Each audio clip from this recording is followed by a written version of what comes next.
L'un des plus grands, ou en tout cas l'un des plus fréquents et grands chroniqueurs de cette émission est déjà présent sur ce plateau. Il s'agit bien sûr de Ibrahima Woulem Fofana. Bonjour.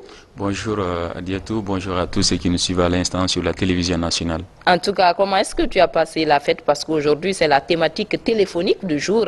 J'espère que tu as bien célébré la fête de Tabaski. Tu as mangé beaucoup de viande, mais j'espère que tu n'as pas eu de ballonnement de ventre. Voilà, vous savez, d'abord, la chose la plus importante dans la vie d'un être humain, c'est la santé. Ouais. Donc, j'ai fêté l'Aïd El-Kébir en bonne santé. Et même si, par endroit, je me suis enfermé durant la journée dans ma chambre, parce que je sortais pour prier, sinon je mangeais et puis moi j'ai passé la fête dans la chambre. D'accord. Ouais. Ah, Dieu merci. Dieu merci. À présent, aimables téléspectateurs, l'amour et déception avec notre chroniqueur littéraire, je le disais tantôt, il s'agit de Ibrahima Woulem Fofana. Il nous résume le contenu d'un roman intitulé Les attentes dessus de Kerno Souleymane Diallo. Dans ce roman, puisqu'on parle de Kerno Souleymane Diallo, qui est Kerno Souleymane Diallo? Voilà, et c'est l'ouvrage que nous avons aujourd'hui, c'est un roman, et c'est le roman en question que Kerno Souleymane Diallo a écrit, et qui est plein de bon nombre de choses que vous allez comprendre tout à l'heure, les téléspectateurs vont comprendre tout à l'heure. Kerno Souleymane Diallo est originaire de Timbi Madina, à Pita. Il est de la première promotion de l'ISIC de Kountia, ex-président du club humanitaire sans frontières, en passant par le réseau des organisations de jeunesse africaine, leader des Nations Unies. Il est actuellement représentant pays de la future Team World en Guinée. Voilà, c'est notre auteur de ce matin. D'accord. Et dans ce roman, les attentes dessus, le roman, vous le disiez tantôt, il est intitulé Les attentes dessus. L'auteur nous parle de quoi exactement? Ici, Kerno Souleymane Diallo retrace la vie des deux jeunes élèves qui se sont connus au lycée, mais leur connaissance a été marquée dans un premier temps par des vraiment railleries et des actes très très difficiles. Mais après, Yero et Salima vont se déterminer dans un projet de mariage qui ne verra jamais le jour parce que Yero se verra trompé, trahi par Salima au détriment d'un autre nanti. Voilà, c'est en quelque sorte le résumé de ce récit. Mais il faut comprendre qu'il y a plusieurs autres thèmes secondaires dans ce livre. Par exemple, le mariage forcé, la stigmatisation de la femme divorcée, aussi le maraboutage. Donc voilà quelques thèmes secondaires que notre auteur a eu à élaborer, en tout cas dans la conception de ce roman.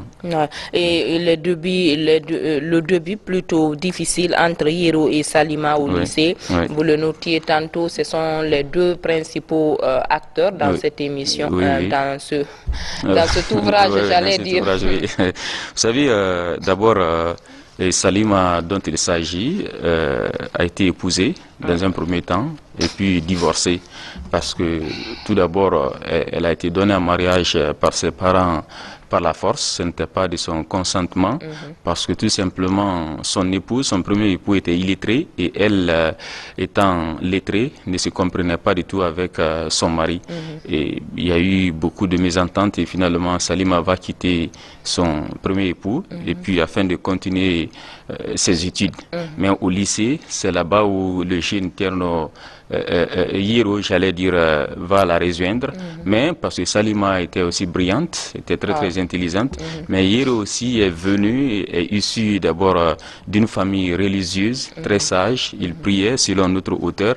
Yero était un jeune aussi vraiment très sérieux, et vous savez, généralement dans les écoles, quand deux élèves se rencontrent tous compétents, parfois il y a ces petites jalousies, donc le début difficile que j'ai évoqué tout à l'heure dans ce roman. Donc les deux jeunes d'abord vont commencer par un combat parce que personne ne voudrait laisser la concurrence. Évidemment, il y avait cette concurrence, mais finalement, Yero va se battre et cette mésentente va se transformer en amour amour digne de nom. Donc les deux jeunes vont s'aimer de façon vraiment extraordinaire. Et là, on n'en parlait plus de mésentente, c'était maintenant de l'amour. Ils vont se comprendre parce que Salima en question avait un peu de moyens parce que avait sa propre voiture. Et pour résumer un peu cette première partie, comme Salima avait déjà divorcé avec son premier mari, et finalement ils vont décider un jour vraiment d'aller dans la famille de Yero afin de la présenter à sa maman. Mais au résumé, la maman dira que voilà, ma fille, tu es très belle, mais moi, mon garçon ne va pas t'épouser. Et une femme qui a quitté son foyer, je ne peux pas accepter. Les préjugés, voilà, la tradition, voilà. C'est un peu compliqué, comme vous le disiez tantôt, la stigmatisation de la femme divorcée. On te dit carrément qu'un homme qui n'a pas encore épouser une autre ne doit pas commencer par une femme divorcée. Et surtout Yero, très jeune, vous comprenez, dans nos différentes communautés, c'est un problème, cette stigmatisation de la femme, parce qu'on dirait que voilà, la femme, elle a quitté son foyer, donc ce qui a fait qu'elle a quitté son premier mari, la même chose va se répéter. En fait, on rend la femme toujours fautive. Évidemment, on ne cherche pas à comprendre réellement. Alors que Salima a quitté ce premier mari parce que tout simplement il n'y avait pas d'entente, parce que l'entente c'est pas par sa faute, peut-être c'est le mari qui s'est mal comporté. Imaginez, le mari est illettré, et quand vous êtes épousé à un mari illettré, vous êtes lettré, parfois il y a de la dictature, il y a beaucoup de choses, et dans nos sociétés traditionnelles, généralement la femme n'a jamais raison. Et étant intellectuel, ça touche très mal. Donc voilà, finalement, la maman de Yero dira Ils n'avaient pas les mêmes visions. Évidemment, et dira que vraiment, moi, je ne peux pas accepter qu'il y ait vraiment union entre vous.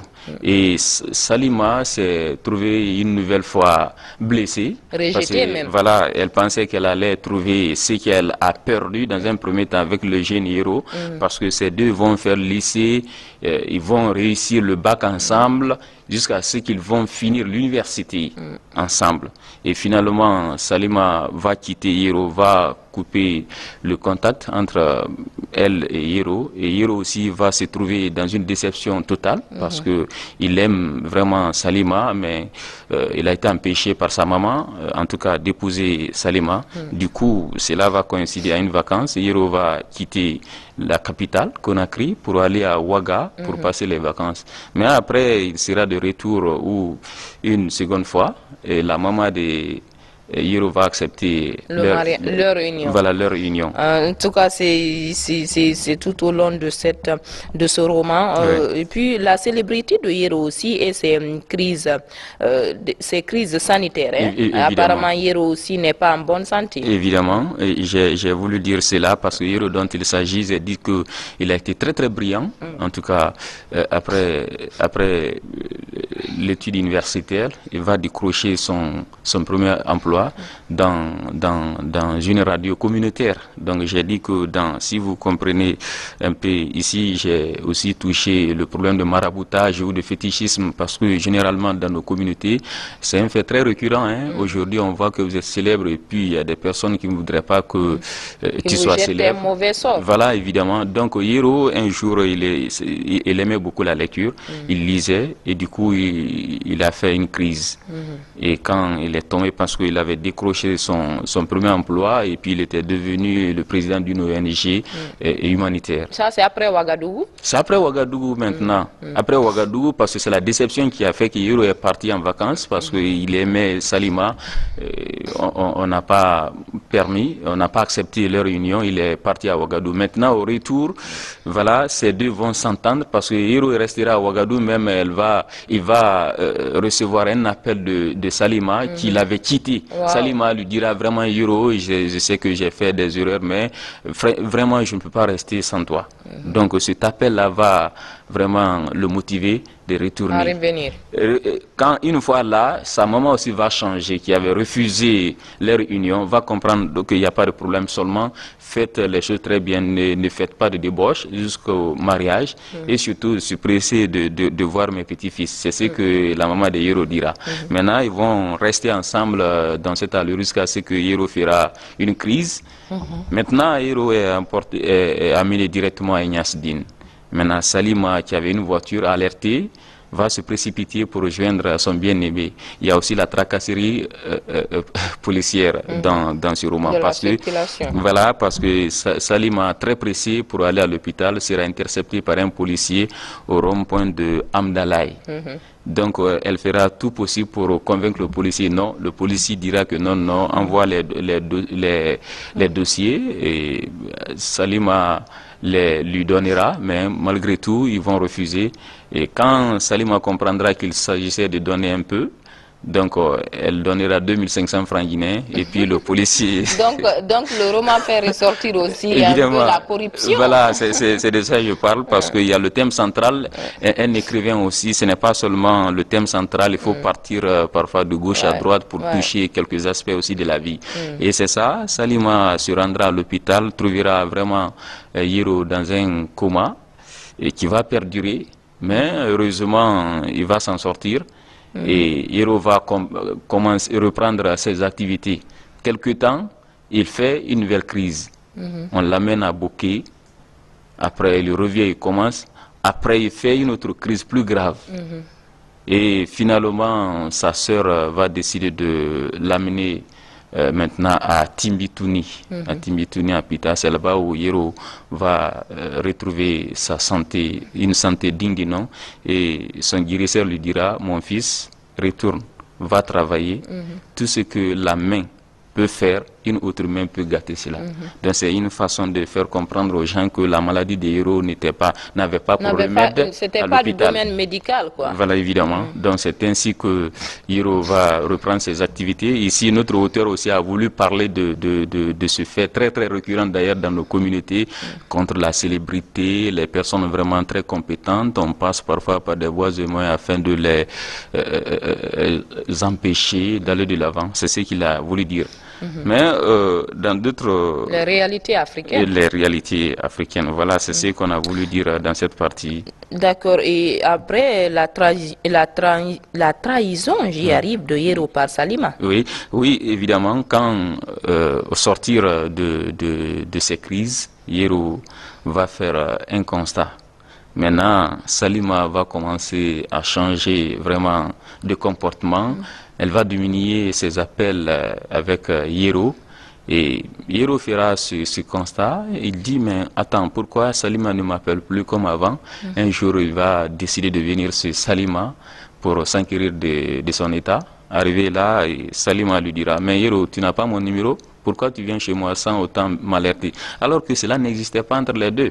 Parce que quand Yero avait fait une crise, ce n'était pas du tout facile. Il fallait voir comment Salima pleurait, comment elle disait vraiment, elle est désespérée, ainsi de suite. Maintenant, c'est la même Salima qui dit à Yero, pourquoi tu viens chez moi sans autant m'avertir? C'est parce qu'elle a déjà commencé à avoir d'autres relations. Et ce même jour, il y avait un monsieur en uniforme qui était à bord d'une 4x4, juste devant le portail de Salima. Mais Yero ne le comprenait pas, ne comprenait rien. Ainsi, Yero lui dira, mais Salima, je suis vraiment ébahi que tu me parles ainsi. Et puis Salima lui dira, dis donc, attends, moi-même je dois sortir là. Yero lui dira, mais pourquoi faire? Elle lui dira, tu vas le comprendre tout de suite. C'est ainsi que Salima va quitter. Et puis, elle ira avec un vendeur d'illusions. C'est-à-dire, c'était un monsieur en uniforme. Selon notre auteur, le monsieur qui est venu vraiment récupérer Salima pour une nouvelle fois était un gendarme. Et le monsieur, dans ses discussions avec Salima, a essayé de faire comprendre à Salima que vraiment il était un nanti. Et puis dans les promenades, il lui montrait vraiment des villas, des 4x4 pour dire que voilà, Salima, moi je vis c'est dans ce confort que je vis. Donc il passera par des voies au moins afin de détourner un peu la mentalité de Salima. Et c'est ce qui a fait que Salima va vraiment décider de quitter Hiro. Et finalement, le monsieur là va épouser, comment dirais-je, Salima. D'accord. Et la dernière partie, c'est aussi l'avant-dernière partie, la nouvelle relation de Yero avec Salima et son divorce. Évidemment. À la fois nouvelle relation et divorce. Évidemment, parce que... c'est un parallèle. Évidemment, parce que le gendarme qui a épousé Salima, et Salima va... Donc Salima va être épousée par le gendarme. Par le gendarme. Mais elle finira par quitter le gendarme parce que tout simplement, elle était tout le temps bastonnée par ce dernier aussi. Salima va dire... Il était violent. Il était très violent. Parfois, en tout cas, moi, ce n'est pas moi qui le dis, selon l'auteur, il est violent. Il est violent et parfois, il buvait de l'alcool. Retour, il venait la frapper. Et puis, quand Salima a essayé de dire un jour, mais tu m'avais fait beaucoup de promesses, et le monsieur dira, voilà, pour avoir des femmes pareilles comme vous, il faut passer par ces stratégies-là. Voilà, évidemment. Donc là aussi, ça alerte aujourd'hui beaucoup de jeunes filles. Évidemment. Donc il faut faire attention dans les relations amoureuses. Et un jour, le gendarme va frapper Salima jusqu'à casser 2 de ses doigts et la chasser vraiment à 2 heures du matin. C'est ce jour-là que Salima va décider de quitter encore ce monsieur. Donc, divorcer 2e fois. Et Salima fera tout aussi pour reconquérir Yero, le cœur de Yero. Ça ne sera pas très facile. Mais finalement, Yero, étant philanthrope, va l'accepter. Mais voilà, c'est ce qui va se passer. Salima a quitté son premier mari, épousé par le gendarme. Parce que tout simplement, elle aussi, elle a trahi Yero. Maintenant, le gendarme n'était pas, le monsieur qui l'a épousé n'était pas sérieux et finalement qui était très violent. Donc, Salima se verra tellement violentée qu'elle va décider encore de quitter ce foyer. D'accord. En tout cas, c'est intéressant et j'espère que ces téléspectateurs sont en train d'apprendre au même moment que moi par rapport à ce roman intitulé Les attentes dessus de Kerno Suleiman, un roman qui est expliqué ici de fond en comble, de fond en large plutôt, par notre chroniqueur du jour, Ibrahima Woulem Fofana. Pour finir, Ibrahima, vous avez aussi noté dans une partie ici le grand divorce. Voilà. Apparemment, toute la dernière partie est liée au divorce, au mariage, au renouement et tout. Cette partie dit quoi? Parce que quand Salima va accepter de quitter son 2e époux, qui est le monsieur en uniforme, le gendarme, et finalement elle va commencer d'établir une nouvelle relation entre elle et Yero. Mais Yero va accepter le pardon, mais même s'il est hésité, mais finalement c'est l'événement tragique du 28 septembre qui se présentera. Et après cet événement, Salima va se victimiser parmi les victimes de l'événement de 2009. Est-ce que vous comprenez? Parce qu'elle a été aussi violentée. Elle est victime alors? Voilà, regardez, elle est victime, mais les cadres ne sont pas les mêmes. Elle est victime chez son mari. Mais ce qui s'est passé au stade, c'était sur le plan politique, comme tout le monde donc elle sera parmi les victimes du 28 septembre. Elle fera tout possible pour se retrouver dans le lot des victimes du 28 septembre, comme si elle a été violentée là-bas. En tout cas, pendant cet événement vraiment tragique. C'est ce que notre auteur dira. Donc Salima va se victimiser, même si elle est victime dans son foyer, mais elle va se retrouver dans le lot des victimes du 28 septembre. Est-ce que vous comprenez? C'est ainsi qu'elle passera par des voies humaines afin d'avoir son papier pour l'Europe. Et Yero se trouve maintenant au boulot. Et ainsi, un samedi très sombre. Ils étaient déjà mariés? Non, ils n'étaient pas, non, parce qu'elle venait juste à peine de divorcer avec le gendarme. Elle était en train de poser une nouvelle base entre elle et Yero pour le mariage. C'est ainsi qu'elle appellera Yero pour dire que voilà, Yero, je viens à peine je suis en possession maintenant de mes papiers pour l'Europe. Et c'est ainsi que cette histoire va prendre fin. Hiro n'a jamais eu la chance d'épouser Salima. Et Salima, qui voudrait vraiment être heureuse, n'aura pas cette chance parce que non seulement elle va divorcer en première position, elle aussi elle va trahir Hiro au profit du gendarme. Salima en question a été victime du mariage forcé, a été stigmatisée, Salima a été violentée. Donc Salima finalement va trouver l'asile en Europe et Hiro aussi ne verra jamais son rêve de mariage réalisé avec Salima. Voilà, c'est la fin de cette belle histoire. Oui. En tout cas, c'est très intéressant tout ce que vous racontez aujourd'hui, ce matin, tout ce que vous expliquez par rapport à ce roman, Les attentes dessus de Thierno Souleymane. Mais si on veut avoir accès à ce roman, qu'est-ce qu'il faut faire? Est-ce que c'est l'Harmattan qui l'a édité? Non, c'est la maison d'édition, c'est les plumes inspirées. D'accord. Les plumes inspirées. Donc l'œuvre là est disponible là-bas, mais aussi avec l'auteur en question, Thierno Souleymane Diallo. Voilà. Merci en tout cas à vous, Ibrahima Wuleng Fofana. Vous êtes chroniqueur littéraire. Merci d'être passé sur ce plateau. C'est à moi de vous remercier ainsi que tous les téléspectateurs de la Lucarne. D'accord. On ira tout à l'heure en musique avec un morceau et après on va retrouver Aïcha Kader Silla dans sa rubrique culturelle. Avec elle, nous allons certainement clôturer cette émission, aimables téléspectateurs. Merci de votre fidélité. Merci de nous regarder partout ailleurs, notamment à Dinguiraï, la cité religieuse.